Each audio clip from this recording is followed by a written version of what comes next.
your girl Louisa here, the Performance Marketing Princess. How's everyone doing today? So it is Q4. Today is October 1st.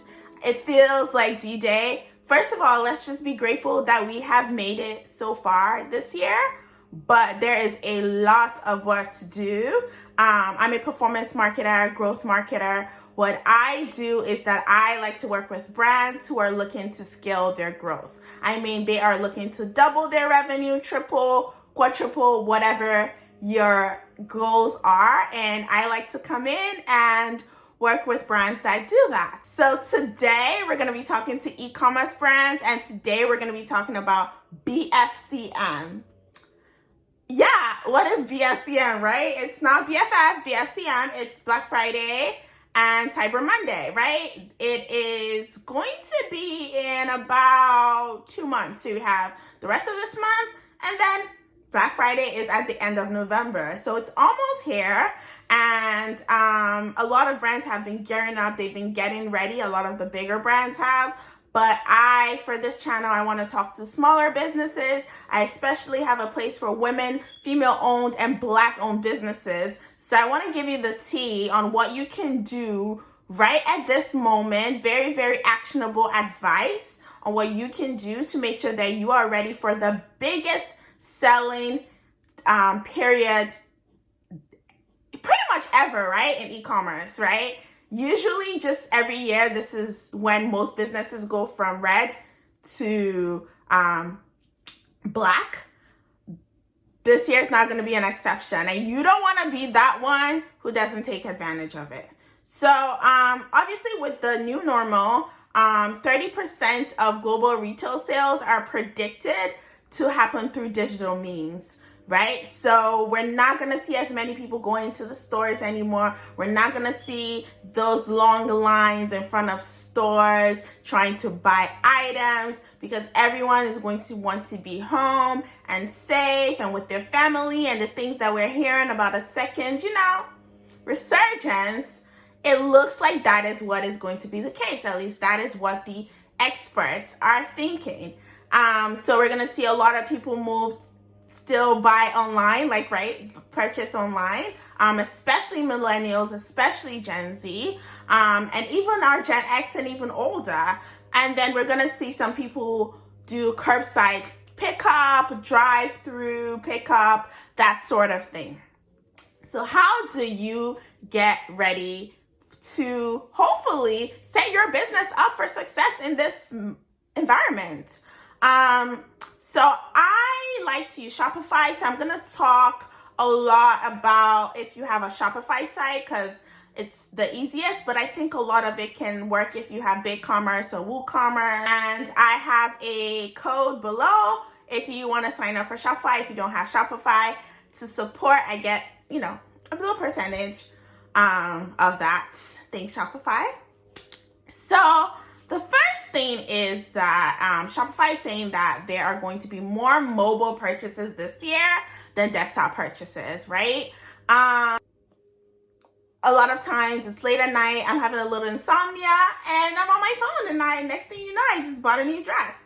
So first thing you want to do is start to make sure that your site is mobile friendly, right? You want to make sure that you are thinking mobile first and not desktop first, right? Because people are going to see your email or see your Instagram post and go right to your site right on their phones. So making sure that the images are mobile friendly, making sure that it loads pretty quickly, those sort of things. Google has a mobile friendly test. So I'm going to put the link below. You can take the mobile friendly test or put your website URL, and it'll tell you what you can improve to make your site more mobile friendly. Another thing that you want to do is you want to have a content audit. So you want to go through your website. You want to make sure you don't have any spelling errors. You want to make sure you don't have any images that aren't right, and images you weren't supposed to use in the first place. Return policy is not correct. You want to make sure everything in the content of your site is up to date, and it makes sense for the times, right? So you shouldn't be talking about you should be thinking about what the consumer is going through, right? You should be thinking about how can I make my products make sense, since my target audience is probably going to be at home. Maybe if my target audience are moms, right, and I'm selling a product and I'm talking about, oh, you can use this, send your kids to school with this, book bag or whatever it is, or this file, that's not really as relevant. What you want to talk about is how, oh, well, you can use this bag, or you can use these notebooks or files to keep your students organized in the home office, in the, in during their Zoom calls. Like, those are the sort of thinking that you need to have, making sure that you make your product relevant for its use in these times. Another thing you want to think about is reducing the size of your images. Again, this is going to help with being more mobile friendly, and also reducing increasing the speed, because you don't want a slow, sluggy site. What's the point if it looks beautiful if people are trying to shop and people want to make quick purchases? They don't have time to wait like 5 minutes for your site to load. So Google also has what they call Google Page Speed Insights, and you can use that to test the speed of your site. And there are many ways also that you can also, other things that I'll link below, that you can use to test the speed of your site. And it will actually tell you what else to do, like recommend things to do to make your site faster. I like SEO for like long term. So SEO is search engine optimization, right? So if you're looking for a site, you go on a website, you search, black pants. So you search tea tree black soap, right? And if you've done a lot of content around that topic, your site will be more likely to go up. And there are lots of things that help with search engine optimization. But there are tools, right? So going back to Shopify does have tools and apps. So you go in the app section, you look for SEO tools that you can use that automatically make your site better, and just helps with the SEO. I think longer term next year, you can probably do a long-term SEO plan, but that's something you can quickly do to your site to make it more SEO compatible.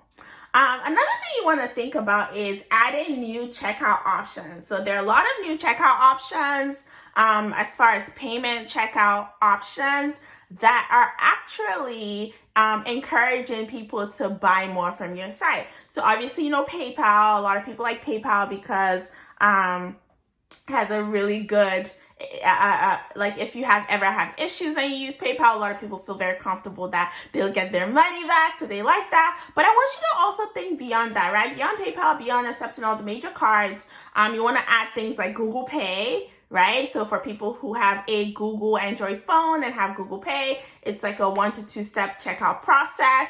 Apple Pay as well. You want to see if you can add that. Shopify allows you to do that easily. Shopify has this thing called Shop Pay. I like to use it because I just put in my email whatever Shopify site that I'm on, and sends me a code to my phone, and I put that code in, and I don't have to worry about my my credit card. Like, is it great for consumers? It's kind of made us spend a lot, but for you as a business owner, hey, right? You don't want people thinking twice, thrice about if they're gonna buy your item. You want them to buy it and buy it now. Another thing that you want to think about is adding like a Klarna Afterpay. These are sort of options for, I prefer if you are selling items that are larger in value, so people can actually buy now, receive their items, but then they pay Klarna later. So they make monthly payments. Some of them do require like a credit check, but that's between the consumer and Klarna and Afterpay. So it's definitely something to consider, especially if your item is like $100 and above, right? We are in uncertain times. Some people just may not have their money, or they just haven't gotten paid yet, whatever the reason is. So giving them that option is also great. So what we're hearing is that by adding these options like Shop Pay, you can actually increase checkout speed by 4 times. 4 times, imagine that. So this is definitely something. Take your notes, write it down. You want to incorporate it now. Another thing that you want to do is making sure that you have all the analytics and all the tracking so that you really understand where your customers are coming from. So you want to set up Google Analytics, and it's free. It's a tracking tool. It allows you to understand your audience. You can see where they're coming from, how many people visited, was it mobile, was it desktop, even what type of phones they're using, what locations. You can learn so much about your audience that will then help you make better decisions around your marketing, around your website. So take, for example, with Google Analytics, you can say, okay, wait, 50% of my customers are coming from Atlanta. So do I do a Atlanta promotion? Do I work with Atlanta influencers? What can I do to really even increase my reach in Atlanta? Because obviously that's a place that people love my brand. Ad tracking tools like Hotjar is an example of one, right? It's called a heat map.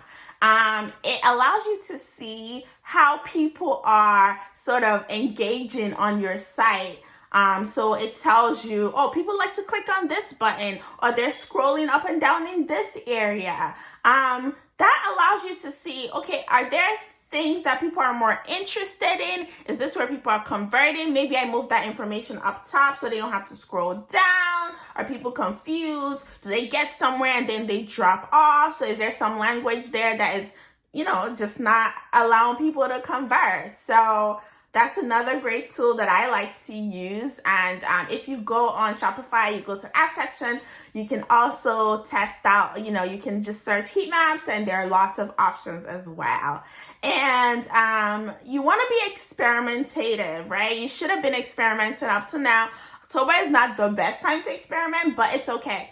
You can spend October experimenting, and then November is when, it's D-Day. You don't have time anymore. So what do you want to be doing when you're experimenting? By the way, I'll probably do a video that goes deeper into that. You want to be A/B testing your buttons, your creative. Are people converting when it's, a male picture of a male in your header, or are they converting if it's a female? Do they like orange, or do they like pink? Little details like that. It's called usability testing. It's just part of the whole idea of usability testing. Some people call it UX testing. It's just getting to understand what are the little things that can make your customer purchase, right? That's what we want. We want that money. So let's take the data. It's all there. And let's use it to get to our goals. You also want to add other tracking tools like Facebook Pixels, Snapchat Pixels if you ever plan on advertising on Snapchat or understanding your audience on Snapchat, TikTok Pixels, that sort of thing. And I can definitely get into more about advertising and paid ads. I have some videos that I've talked about Facebook, and I've talked about TikTok, but I'll talk more about it. So this isn't everything. This is just the core things that I believe that you need to do today, right? Today, this weekend, this week, to get ready for BFCM. Remember that Black Friday, Cyber Monday. We're making this money. All right, well, thank you guys so much. Again, follow me at Louisa Kanoshi, your performance marketing princess. Like this, subscribe, and I'll see you later. Any questions? Definitely, my DMs are always open for questions around digital marketing and e-commerce. Bye, guys.